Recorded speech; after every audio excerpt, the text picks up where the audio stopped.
Right, so President Trump, Prime Minister Benjamin Netanyahu, the war criminal himself, that's actually a compliment. He's a lot worse than that. But they were in the White House, they were stood up there on their podiums, and Trump announced his 20-point peace plan, right? Broken up, obviously, into 20 points. And I remember when they had the press conference, you know, I was getting a bite to eat, and I went on I think it was the White House's website, and I read each and every point, all 20 points. And I don't want to say I was, you know, ecstatic at it. It wasn't perfect, but especially considering what we were told at the start of the year. They were saying they're going to forcefully displace the Palestinian plight and all of this. And if you've read the plan, you will see that it doesn't say that no longer. And they probably saw how unpopular it was amongst pretty much everyone, right? Whether you were on the left, on the right, whether you were Muslim, non-Muslim, whether you were young, old, pretty much no one liked it, right? No one was a fan of it. So they got rid of that. They also said, I believe it said in the third point, that there would be a lasting, an enduring, a permanent ceasefire, right? And I'll be honest, I smirked at that because I thought, you know, a ceasefire with Israel. We saw what happened in January, and this is the point I wanted to make, is that in January there was also a ceasefire, right? And it was brokered by the Trump admin. Or at least that's what the Trump admin was saying. The staffers were saying it was brokered by the Trump admin. We're so, you know, pleased that President Trump had been able to negotiate with both states, even before inauguration, right? So he isn't even president yet, he's president-elect, and he's already brokered a ceasefire. Peace is already here, right? And then, not long later, Israel, again, had broken the ceasefire, right? We know that it doesn't seem like Israel can keep a promise. We all know that. But as soon as the Trump admin were obviously briefed that it was broke, they then threw it back on Biden as if it was a Biden ceasefire. And technically it was, because it was through his administration. And a lot of the fault will always go on Biden, because this conflict, or should I say genocide, that's what it is really. There's no need to sugarcoat it. It is a unequivocal genocide. It's a barbaric slaughter is what it is. But obviously they started under Biden. But the thing is with Trump is that Trump likes to call himself the peace president, right? He likes to say, you know, he stopped 8 wars. That's what he's saying a lot of the time right now. He's saying, I've stopped 8 wars. You know, nobody's better than me. The peace president. All of this. You know, his usual shenanigans. And I actually thought that, right? I thought that Trump was this peace president. Because if you look at his first administration, from 2017 to 2021, more or less, pretty much no wars were started, right? There were some wars that were started under Obama, and they sort of bled into Trump's first admin. But more or less, he didn't really start any wars.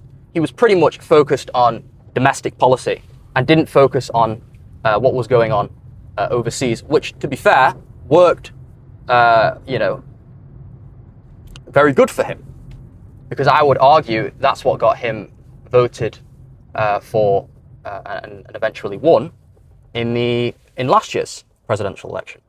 But nevertheless, right, that was what happened on the 29th of September. Fast forward to the 9th of October, you had both parties, the Israel forces and the Hamas leadership, both agreeing to the first phase, right? And what is this also? Why are we breaking it into phases? If you've read the plan, there were no phases within the plan, right? And I don't think I saw anyone pick up on this, but what is this, like, you know, semantical gymnastics? What's going on here? We're just playing with words. And we know why they're doing it. It's because they want an excuse for whenever they break it. And obviously we saw that's happened, because on the 9th of October, the same day they had agreed to the ceasefire, they went and broke it. I believe it was like half an hour after. What is this? You know, it becomes comical, right? It becomes comical. But as soon as you start to realize that lives are at stake, lives, innocent lives, men, women, and children, and you look at, it was reported by the Gaza Health Ministry that 11 had died on that day, on the 9th of October. that humor quickly fades into sorrow because you're like, oh my goodness, like, there's no political points to be made here. There's no argumentation to be made here. It's not a debate. It's not about winning in debate. It's none of this. Lives are at stake. Lives, right? And when lives are at stake, everything else is dropped. But we've got this Israeli state here, and from the last time I've read, it looks like they've broken it 47 times from the 9th of October to today, 27th of October. It looks like they've broken it 47 times. I mean, imagine if you had a mate, you had an agreement with him, you worked it out, you shook hands, and just 2.5 weeks later, what happened? He'd broken it 47 times. You'd be like, this isn't a mate. I can't negotiate with this guy. Breaking it once is like enough, but 47 times. It's very unfortunate. When we look at the conflict holistically, it's been over 2 years now.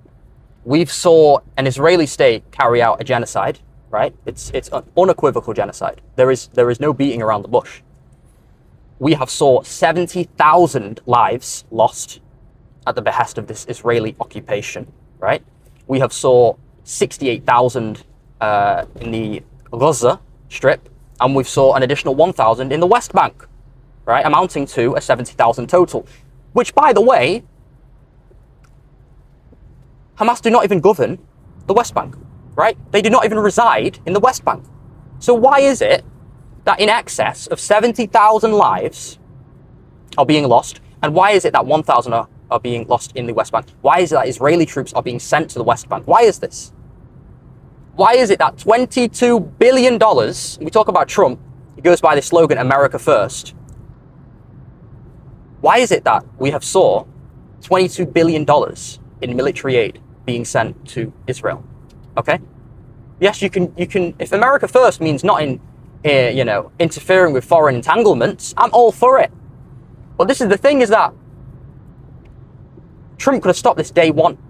He could have completely shut off all money that was being funneled to Israel, and yet he didn't. And therefore, it's took him 10 months to get to this point, which, by the way, isn't even a perfect point. It's better than when we were 10 months ago, but it's not a perfect point. Why is it took him 10 months? I'm sorry to say, but the man has blood on his hands. That's what it is. And I'm not here to critique Trump. I'm not here to be affiliated with either side. That doesn't mean I'm on the left. That doesn't mean I'm on the right. There are innocent Gazans who have died and will continue to die if we do not stand against this, right? We have this Netanyahu guy who's trying to get the MAGA base, the MAGA vote, the MAGA love, going on all these podcasts, going on the Nelk Boys, going on PBD. He ain't coming on mine, that's for sure. Anyway, it is absolutely unsettling what we have saw and what we have become so immune to, so desensitized to for the past 10 months. But what can we do? All we can do is talk against it, continue to do that. There's a reason why this Netanyahu guy is going on all these podcasts, is because he sees, and I even saw it, I saw the Jared Kushner and I saw the Steve Witkoff interview on 60 Minutes. And to be fair, the way they started that, they were saying a lot of stuff I've been saying for years now, right? Or these past couple of years. And they've said that this war, this conflict, is no longer in the best interest of Israel, right? Israel is losing support. If you look at social media, if you look at every generation, every faction, young, old, anyone and everyone, nobody likes Israel. They have some sort of resemblance of popularity among the evangelical crowd. But all in all, they are very disliked, okay?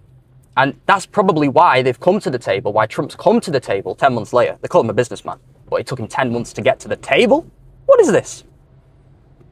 They've done this interview, Jared Kushner, Steve Witkoff. They've said it's no longer in the best interest of Israel. I completely agree. Israel has become a country now that's probably the most hated country on the planet. It's not even close.